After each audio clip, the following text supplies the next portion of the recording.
Hey guys, welcome back to Salem, Cellar. So it was recently confirmed that Brightburn 2 is a go, and I'm pretty excited about it. So today we are going to be discussing Brightburn and my feelings about it. But first, make sure you just hit that like button, you're subscribed, and I'll be right back.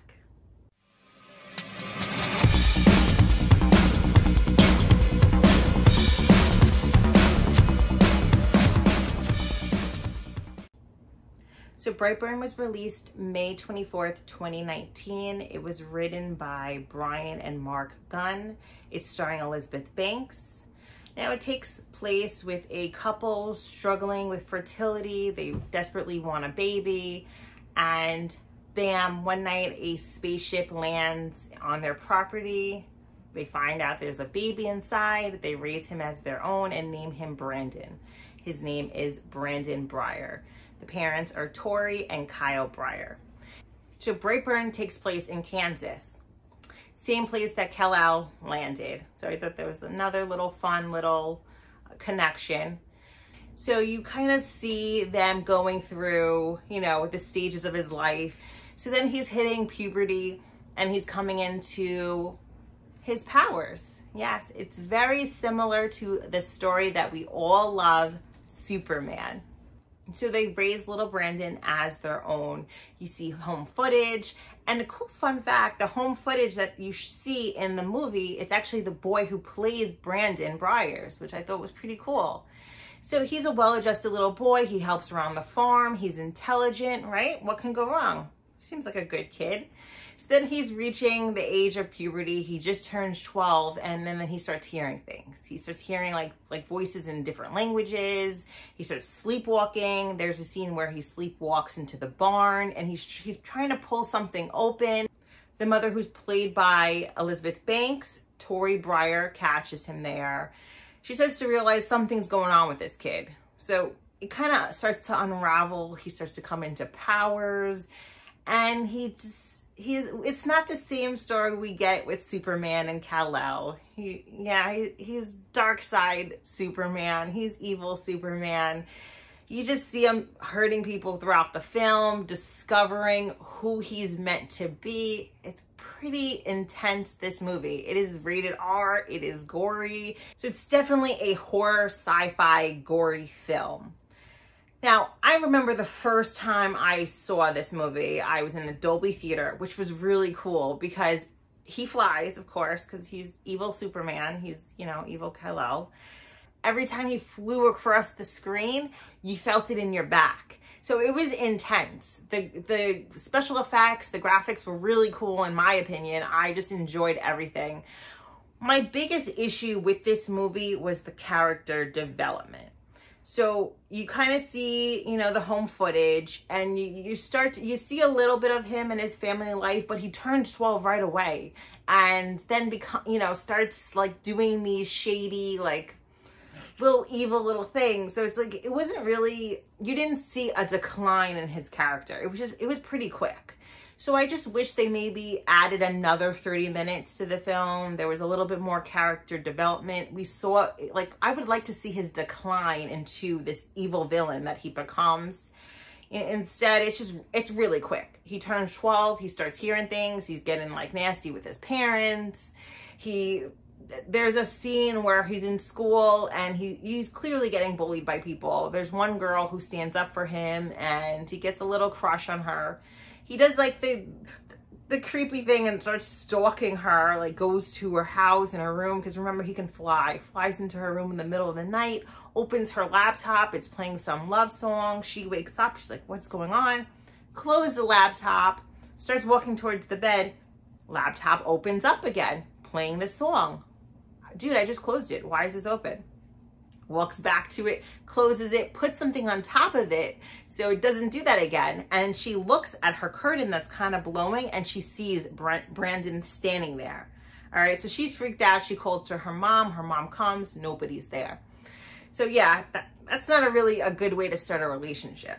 So next day in school, they're doing some type of trust exercise, and she's supposed to catch him as he falls back. She doesn't, because you're a weirdo, I don't want to touch you. He falls, hits his head. The gym teacher's like, pick him, help him up. help him up or you're gonna fail. She reaches out her hand to help him up. He basically like mangles her hand. It was pretty rough to watch. Like, you know, he's clearly squeezing it tight, and then you just see like the fingers bent and breaking, and yeah, it's pretty graphic.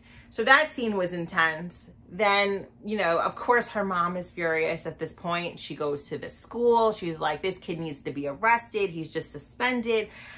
So yeah, so she's not a fan of him. He kind of knows that. She doesn't want him around her daughter, rightfully so. So there's a scene where she is working at, I think it's a diner or a restaurant. It's actually one of my favorite scenes. And she's closing up for the night. And you see like this frost on all the windows. And it's his little symbol that he does. I mentioned this earlier, but he puts that symbol everywhere. Like there's a scene where he's actually putting it in blood from one of his victims. But so yeah, so she sees the symbol all over the frosted window. She's like, what the hell's going on? Then, you know, you see him like flying back and forth. Like, you don't see him, but you know, you hear that noise, you feel that. I felt it in my back. It was pretty intense. And yeah, she gets like a big wedge of glass in her eye in one part of it. She pulls it out. Oh, disgusting, gross, gory, but great at the same time. You know, he kills her. You know, you don't see him kill her, but you know, like, he flies towards her and you know, like, that's the end of her. Like, she's not going to survive whatever he's going to do. So yeah, so that scene's pretty intense. There's another scene where he is kind of like trying to cover his tracks, and he knows he's going to get in trouble, but he's like, you know, I'm a god. There's no, like, I'm not going to get in trouble, and I'm not going to let you guys, like, put me in timeout or whatever, you know, they were planning on doing to him. So he goes to his, I'm pretty sure it's his aunt and uncle. I don't know if they're just family friends or they're actual blood relatives. So he's caught in the house by the husband. He's like, you know, I'm going to drive you home, Brandon, because you shouldn't be here. And I'm going to tell your parents. And he's like, you're not going to tell my parents. This is another one of my favorite scenes. So, okay, long story short, the guy's trying to get away from him, realizes this kid has powers, he's evil, something's going on. So Brandon lifts the SUV with the man in it and drops it. As he's dropped, his face goes into the steering wheel, half of his jaw just falls off. It's intense, it's gross, it's gory, it's amazing. And you see this poor guy holding up like his face, just like trying to hold it together so he doesn't bleed out, and then he dies. And then Brandon, like, you know, with all the remorse and all this guilt he's feeling, he just drew a symbol, like his little symbol in blood. What a great kid.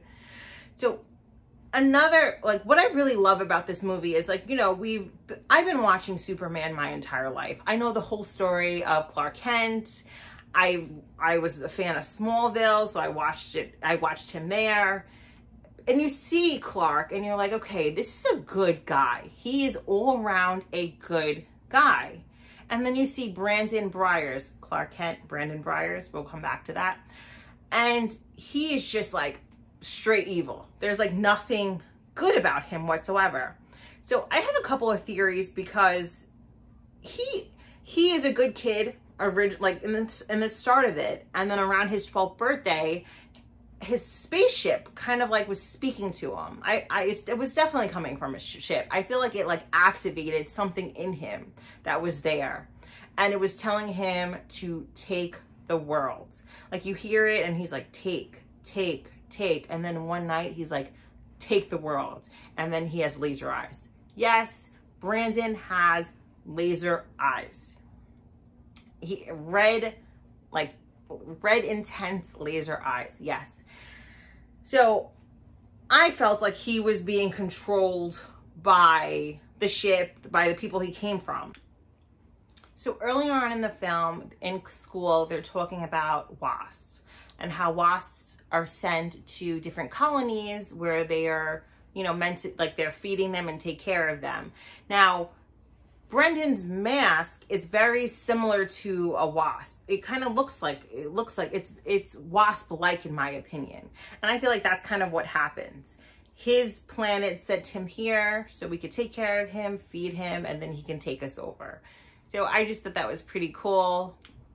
So a fun little fact, the middle school where you see Brandon in is the same school that was shot in Stranger Things. Yes, it's the Hawkins Middle and High School. So I thought that was a little bit fun. So throughout this film, you see Brandon in yellow, blue, red, which is the same colors as Superman, his traditional colors, which is another cool little coincidence. What I mentioned earlier, Brendan Briers, Clark Kent, Peter Parker, a lot of alliteration going on with these superheroes. So unfortunately, this movie doesn't have the same happy ending as Superman. Yes, the Briers, Tori and Kyle Brier, they do have the same fate as Mama and Papa Kent. Yes, it's really sad. You know, at the time when I saw the movie, I was actually pregnant with my son. You know, I was having a little boy. I'm watching this movie with this little evil boy, you know, which was like, okay, maybe I shouldn't be watching this movie. But, you know, so there's spoiler. I know this whole thing is spoilers, but this is a big spoiler. So at the very end, Brandon, he kills his father. Then he kills his mother. So the mother realizes that he's evil, that he's been killing these people the entire time, and he just killed his father. So she's terrified because she didn't realize he had powers. He's flying around, he's scary, he's killing these cops left and right. She realizes there's a scene where he falls into their little cellar where he had the ship. When he fell into the cellar, the ship cut him and he bled.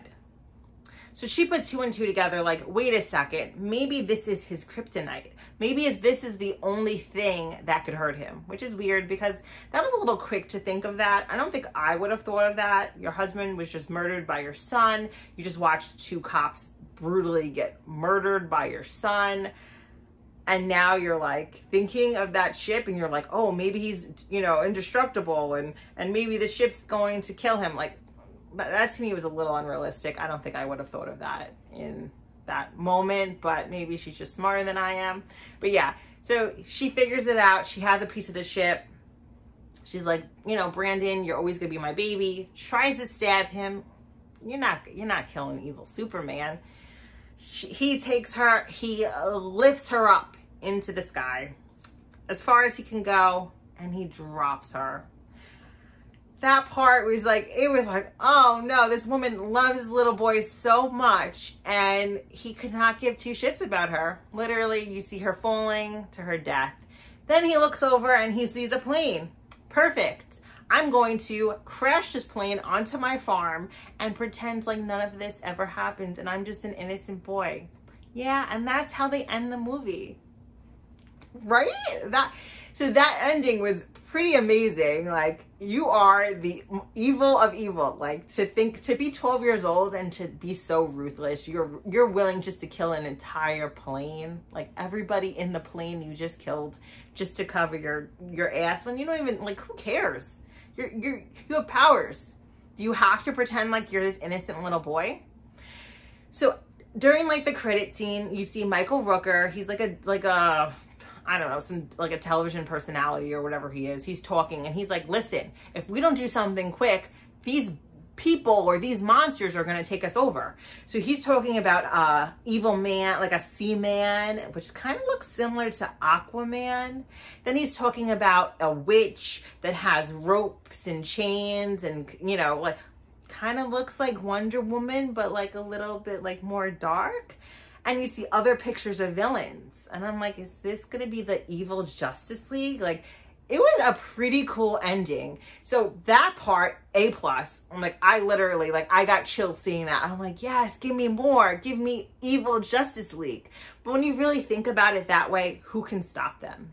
Like, who can stop, unless you're bringing the real Justice League to fight them, who's really going to be able to stop evil Superman, evil Wonder Woman, evil Aquaman?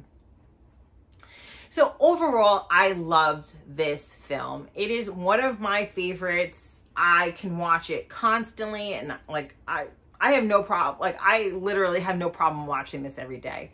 I do wish there was more character development. I needed 30 more minutes. Just like, you know, I wanted to see more of a decline. I didn't want to just like wake up one day and he's evil. I wanted to see him do things that, like, you know, like he knows is wrong, but it's like, okay, you know, just little things here and there. Not like he's breaking hands, he's murdering people left and right. He just becomes evil way too fast, in my opinion. I would just give me a little bit more so I could feel a little bit more sad when this kid like just becomes, well, I don't want to say the devil, but like close to it. He becomes pretty nasty.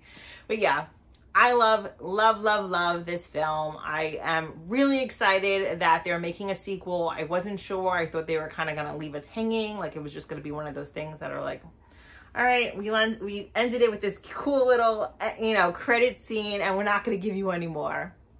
But they're going to give us more. And another fun thing, Elizabeth Banks and Michael Rooker were actually both in Slither together. Yeah, I thought that was pretty cool. Slither, throwback, right? I kind of watched Slither, even though it's super gross. But love Michael Rooker, love Elizabeth Banks, if I can say her name.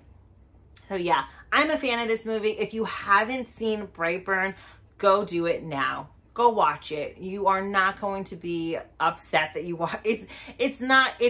It gets to the point. It's fun. It's gory. If you like superheroes and you like horror movies, you are going to love this film. Comment down below. Let me know what you thought of this movie. If you haven't seen it, if you plan on seeing it, are you excited there's a sequel? Just let me know how you're feeling about it. I'm a fan. I really have no complaints. This movie is just, it's special to me because I saw it in the movie theaters in Dolby when I was pregnant, and it was like intense and it was fun, and you know, those memories, and like the bad guy song from the soundtrack. The soundtrack's awesome, by the way. If you haven't heard the soundtrack, go listen to the soundtrack. But yeah, there's like a bad guy song from the soundtrack that was kind of like my go-to song throughout my pregnancy. I love that song. I love this movie. Go watch it. Let me know what you think. As always, thank you so much for watching. And make sure you're following me on social media. Make sure you're subscribed, and I'll be right back.